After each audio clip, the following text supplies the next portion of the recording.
Olá pessoal, tudo bem com vocês? Nós estamos aqui para gravar mais um podcast do nosso Café com Teologia e Psicologia. E eu gostaria de falar um pouquinho com você a respeito da orfandade de pais vivos. Parece estranho, né? Falar, mas como assim? Se é órfão e o pai está vivo? Sim. Orfandade não é só quando os pais morrem, mas quando os filhos sentem que perderam os pais e os pais ficam distantes.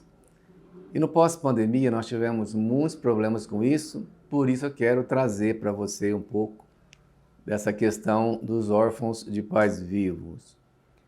O órfão que perde o pai e a mãe que morrem, eles passam pelo processo de luto, mas eles sabem que os papais não vão voltar mais. Tem todo o sofrimento, tem um processo, e eles conseguem se recuperar mesmo com a dor e as frustrações da perda, eles ainda conseguem se recuperar.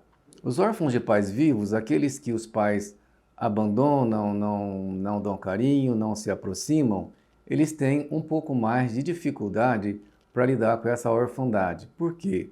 Porque eles sempre têm a expectativa e a esperança de que eles ainda vão ter o pai ou a mãe de volta e que eles vão ter uma família, que é o sonho de muitas dessas crianças. Quando a criança é órfã de pais vivos, ela começa a desenvolver um comportamento um pouco diferente do comportamento normal delas.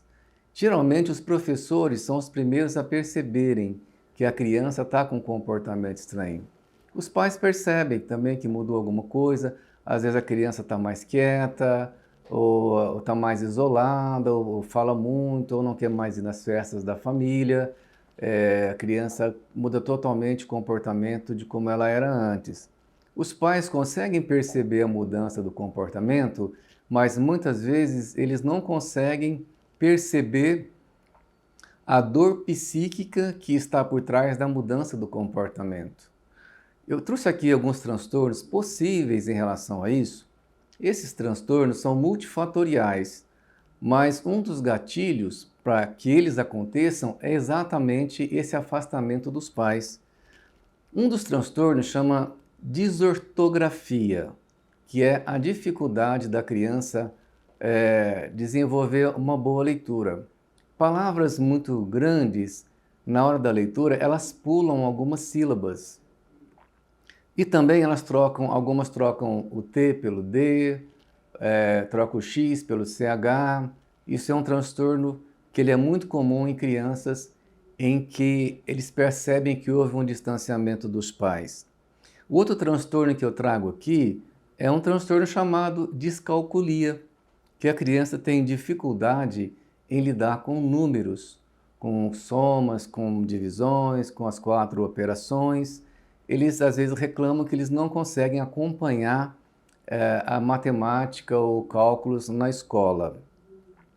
Um outro transtorno possível quando a criança vive essa situação de orfandade de pais vivos é a lateralidade cruzada, que é um transtorno também muito comum, às vezes a gente não percebe, quando tem muita criança para cuidar, a gente às vezes não percebe, mas algumas crianças elas não conseguem discernir entre o lado direito e o lado esquerdo.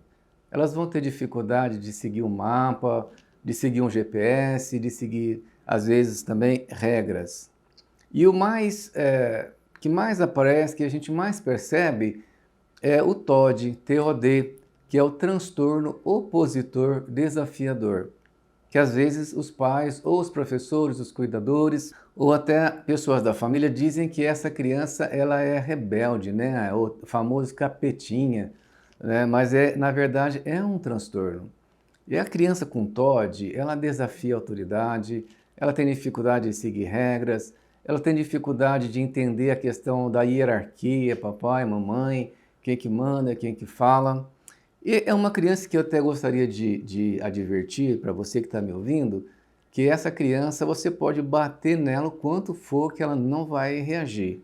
Não se bate em crianças, principalmente em crianças com essa questão do TOD. Quais os gatilhos que levam essas crianças a ter esses transtornos? Começa a ir mal na escola, elas acabam tendo transtorno de sono, não dormem bem, transtorno alimentar, elas não querem se alimentar bem. Mas, por exemplo, uma criança que vê a mãe brigando com o pai por causa da pensão, e o pai não quer pagar a pensão. A criança assiste essa cena, vê a mãe brigando, os pais se desentendendo por causa dele.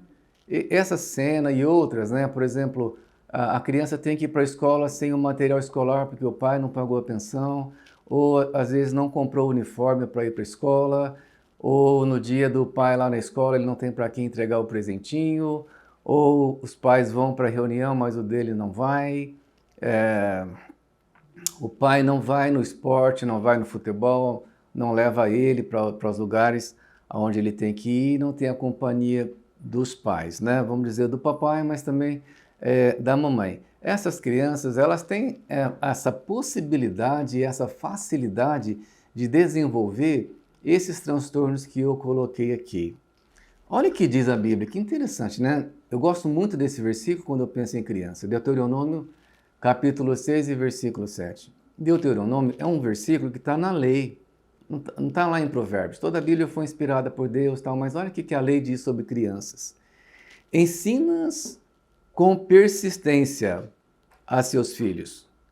Converse com eles. Quando estiver sentado em casa, quando estiver andando pelo caminho, quando for se deitar e quando se levantar. Olha que interessante, né? Estar perto do filho, conversar com eles. Isso pode ajudar muito a combater esses transtornos e gerar na criança um pouco mais de confiança e segurança para ele retomar o desenvolvimento dos seus conhecimentos, o desenvolvimento cognitivo. Então, por isso eu quis trazer isso para vocês, tá bom? Eu espero que você tenha gostado, que você compartilhe com as pessoas e se inscreva também aqui no meu canal, tá bom? Até a próxima!